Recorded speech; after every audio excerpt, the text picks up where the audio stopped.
کوئی تخلیقی تشکیلی کام تحقیقی کام نہیں ہوتا. اسی طرح قرآن حکیم یا مذہبی تعلیم دینے والے ادارے رٹا سسٹم کے تحت قرآن پاک حفظ کرا دیتے ہیں، احادیث حفظ کرا دیتے ہیں، لیکن اس پر ان کے اندر نہ تو تربیت، نہ تخلیقی صلاحیت، نہ ان آیات اور احادیث کا عصری تقاضوں پر کوئی کسی قسم کا امپیکٹ کیا پڑتا ہے، انطباق کیا ہونا چاہیے، وہ کیسے ہمارے اندر تخلیقی صلاحیت کو ابھارتے ہیں. مثلا ہمارے ہاں ریاست مدینہ کا بڑا غلغلہ رہا ہے کچھ عرصے سے، تو ریاست مدینہ میں نبی اکرم صلی اللہ علیہ وسلم نے مدینہ منورہ پہنچ کر زراعت کے نئے طریقے متعارف کرائے، تجارت کے نئے طریقے متعارف کرائے.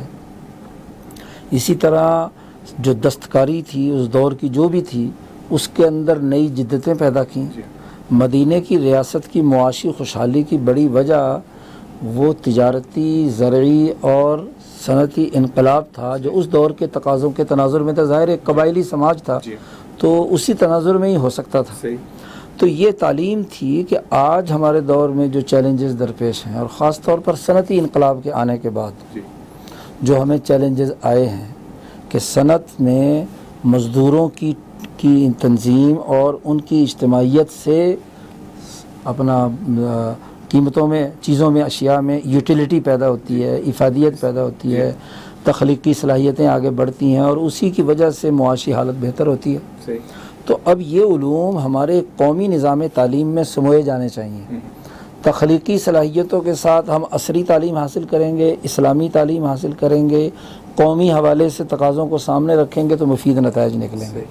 صرف رٹا سسٹم کے تحت اخلاقیات کا طوطا بنا دینا یا عبادات کی اٹھک بیٹھک سکھا دینا اور اس کا کوئی اثر ہمارے اجتماعی اخلاقیات پر، ہمارے تخلیقی عمل پر نہ ہو، تو یہ اسلامی تعلیم نہیں ہے. قرآن کو مکمل ضابطہ حیات کہا گیا ہے، لیکن ہم نے طاق پہ رکھا ہوا ہے، یہ یاد کرا دیا ہے کسی کو جو پڑھ رہا ہے اسے خود نہیں پتہ اس کا مطلب کیا ہے. وہ آپ نے کہا کہ رٹا سسٹم، لیکن یہ کہ یہ ذمہ داری اب ہم یہ توقع تو ہم ان حکمرانوں سے نہیں کر سکتے کہ جنہوں نے اس سسٹم کو قبول ہی نہیں کیا.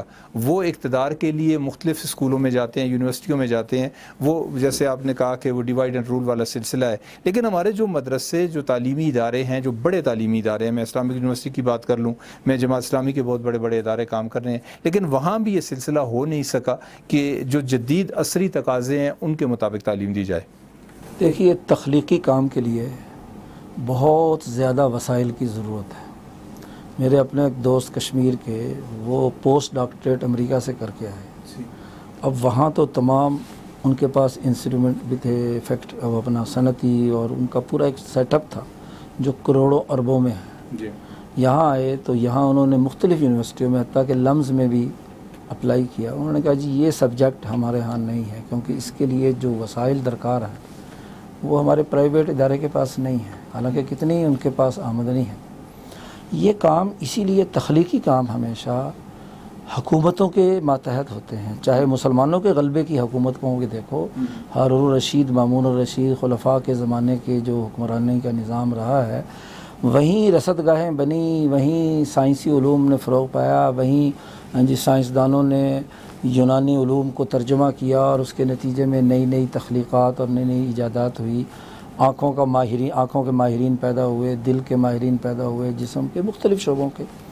تو اس کے لیے بہت بڑے وسائل کی ضرورت ہوتی ہے. جو چھوٹا تعلیمی ادارہ ہوگا یا فرقے کی بنیاد پر بنا ہوا ہوگا، وہ فرقے کی جو خصوصیات ہیں وہ تو سکھا سکتا ہے. پگڑی کیسے پہننی ہے، حلوہ کیسے کھانا ہے، ہاں جی، نماز کیسے پڑھنی ہے، اخلاقیات پر گفتگو کیسے کرنی ہے، ہاں جی، کس کے سلام کا جواب دینا ہے، کس کا جواب نہیں دینا، یہ بتا سکتا ہے. کس کے پیچھے نماز پڑھنی ہے، کسی کے نہیں پڑھنی. تو یہ جو تقسیم کا عمل تبھی ہوتا ہے.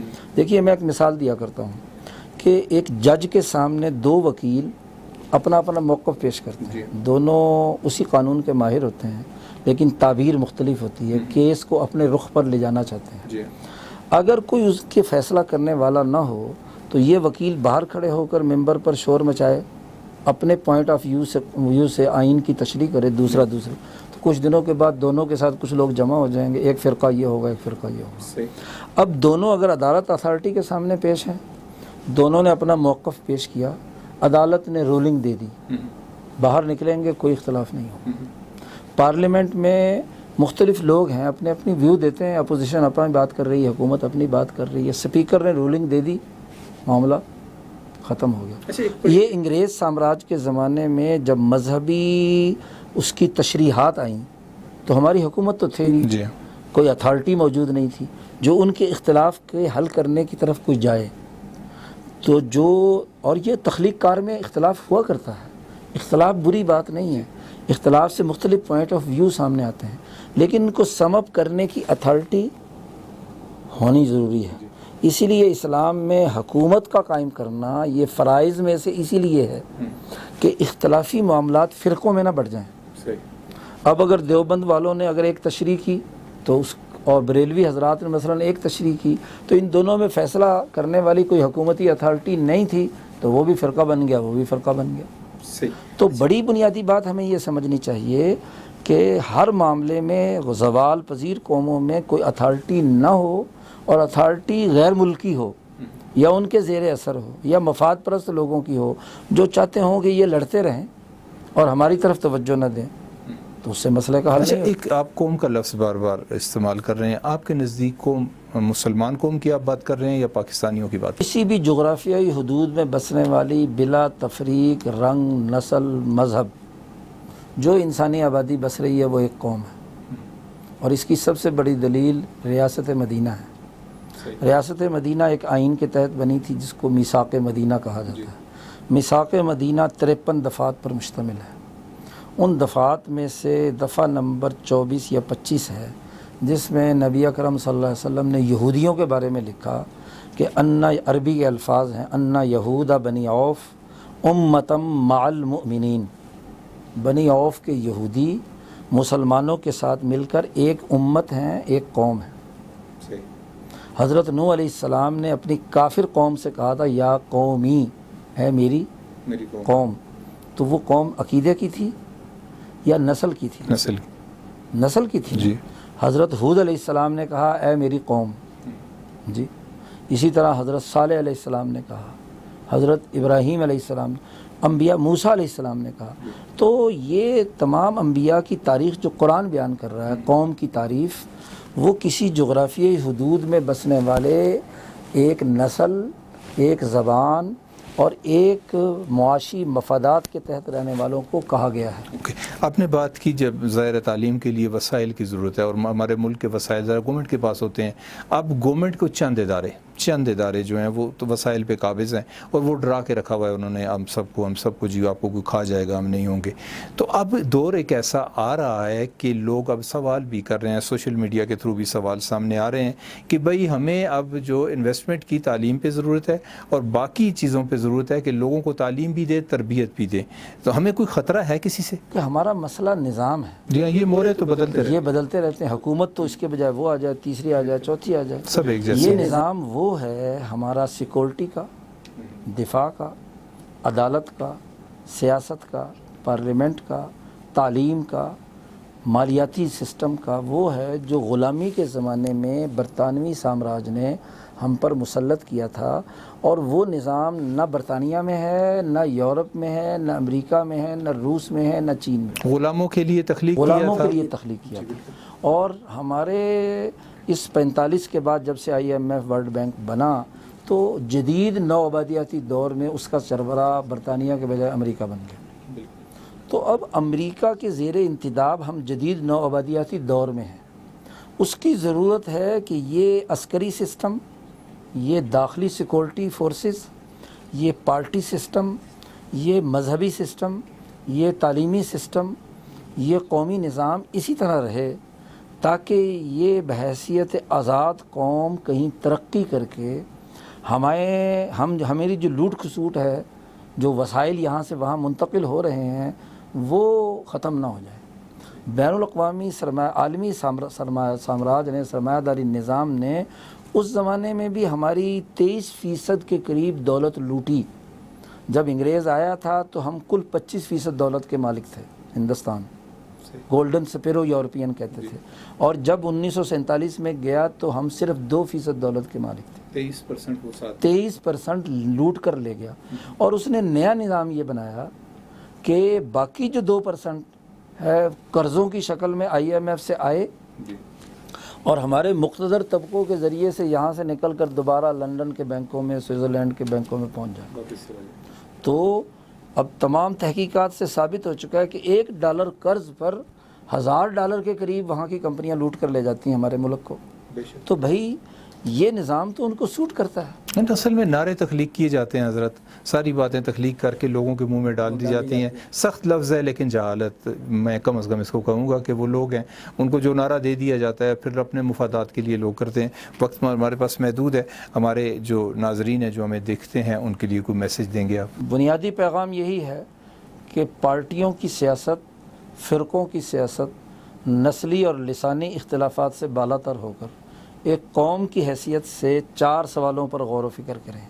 کیا ہم آزاد ہیں یا غلام؟ کیا ہمارا نظام عدل پر مبنی ہے یا ظلم پر؟ کیا ہمارا ملک کا سیاسی نظام امن و امان کو یقینی بنا رہا ہے یا خوف بانٹ رہا ہے؟ جی، یا ہمارا یہ نظام جو ہے وہ معاشی اطمینان پیدا کر رہا ہے یا معاشی بدحالی پیدا کر رہا ہے؟ یہ 4 اصول قرآن حکیم نے 3 آیات میں بیان کیے ہیں. اگر آپ کے پاس وقت ہے تو آیات بھی دلیل کے طور پر بتا سکتا ہوں کہ موسیٰ علیہ السلام نے جا کر فرعون کے دربار میں کلمے کی دعوت نہیں دی، مسلمان بنانے کی دعوت نہیں دی. پہلی دعوت قرآن سورۃ طٰہٰ میں کہتا ہے ان ارسل معنا بنی اسرائیل، بنی اسرائیل کو آزادی دو. آزادی اور حریت کی سب سے پہلی دلیل. دوسری بات اللہ پاک نے کہا تمام انبیاء ہم نے بھیجے دنیا میں. سورۃ الحدید کے آخری رکوع کی پہلی آیت ہے، آخری آیت ہے کہ لقد ارسلنا رسلنا بالبینات، ہم نے رسول بھیجے ان پر کتابیں نازل کی اس لیے کہ لیقوم الناس بالقسط، کہ تمام انسانیت عدل پر قائم ہو جائے. انسانیت کا ہے، مسلم کی بات نہیں، مومن کی صرف بات نہیں کی، پوری انسانیت. دوسری امن کے حوالے سے آیت ہے سورۃ النحل کی، ضرب اللہ مثلا قریۃ کانت آمنۃ. اللہ ایک مثالی سوسائٹی کا تذکرہ کرتا ہے جو امن و امان والی ہے. اور اسی آیت کے آخری حصے میں کہا کہ جو زوال پذیر قوم ہوتی ہے فَأَذَاقَهَا اللَّهُ لِبَاسَ الْجُوعِ وَالْخَوْفِ، وہ خوف کی حالت میں ہوتی ہے. اسی طرح چوتھی بات اللہ پاک نے اسی آیت میں آگے کہا مطمئنۃ یأتیہا رزقہا رغدا من کل مکان، ایسا مطمئن معاشرہ ہو کہ ہر فرد کے پاس رزق وافر مقدار میں آئے. معاشی اطمینان، یعنی یہ روحانی اطمینان کی بات نہیں ہے، معاشی اطمینان کی بات ہے. اسی لیے اس کی ضد میں کہا کہ جو زوال پذیر معاشرہ ہوتا ہے اس پر لباس الجوع، بھوک کی چادر تنی ہوتی ہے. وہ بھوکے لوگ ہوتے ہیں، مفلس لوگ ہوتے ہیں. تو یہ 4 باتیں ان 3 آیات میں بیان کر دی ہیں اللہ نے. تو یہ اس سوال پر غور و فکر کریں، قرآن کا اس نقطہ نظر سے مطالعہ کریں، دین کو اس نقطہ نظر سے سمجھیں.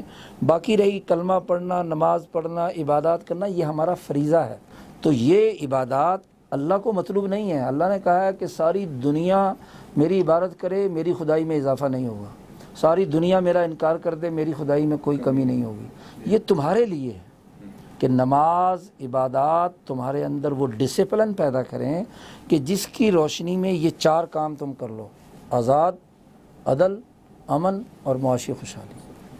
بہت شکریہ حضرت. جی ناظرین، ہمارے ساتھ موجود تھے مولانا مفتی شاہ عبد الخالق رائے پوری. جب علماء سے گفتگو ہو تو دل کرتا ہے کہ وہ باتیں کرتے رہے اور انسان سنتا رہے. بہرحال وقت، ہر پروگرام کا ایک وقت ہوتا ہے، اس کو ختم ہونا ہوتا ہے. میں ان کی جو گفتگو جو ہے، اور میں گزارش آپ سے کروں، اگر آپ ان کے سلسلے کو مزید جاننا چاہتے ہیں تو اسکرین پہ ایک نمبر آپ کے سامنے آ رہا ہے، اس نمبر پہ آپ رابطہ کر سکتے ہیں. میں گزارش آپ سے کرتا ہوں، بہت سارے سلسلے پاکستان میں چل رہے ہیں لیکن جن کو آپ فالو کر رہے ہیں کبھی ان سے دین کے بارے میں گفتگو بھی کیا کریں، قرآن کے بارے میں گفتگو کیا کریں، حدیث کے بارے میں گفتگو کیا کریں. پھر آپ کو اندازہ ہو جائے گا کہ میرا جو پیر صاحب ہے، میرے سامنے جو بزرگ بیٹھا ہے، اس کی علمی جو قوت ہے وہ کتنی ہے. کسی کو فالو کرنے سے پہلے اس بندے کو دیکھ لیں، اس کا ماضی کیسا تھا، اس کا حال کیسا ہے، اس کا بیہیویئر لوگوں کے ساتھ کیسا ہے. یہ ساری چیزیں آپ دیکھیں گے تو انشاءاللہ آپ کے فیصلے بھی درست ہوں گے. اللہ کرے کہ ہمیں ہماری قیادت بھی اچھی مل جائے اور ہم خود بھی اپنے دین کے مطابق اپنی زندگیاں گزاریں. انشاءاللہ کسی نئے پروگرام کے ساتھ آپ کی خدمت میں پھر حاضر ہوں گا. تب تک کے لیے کاشف ملک کو اجازت دیجیے. فی امان اللہ.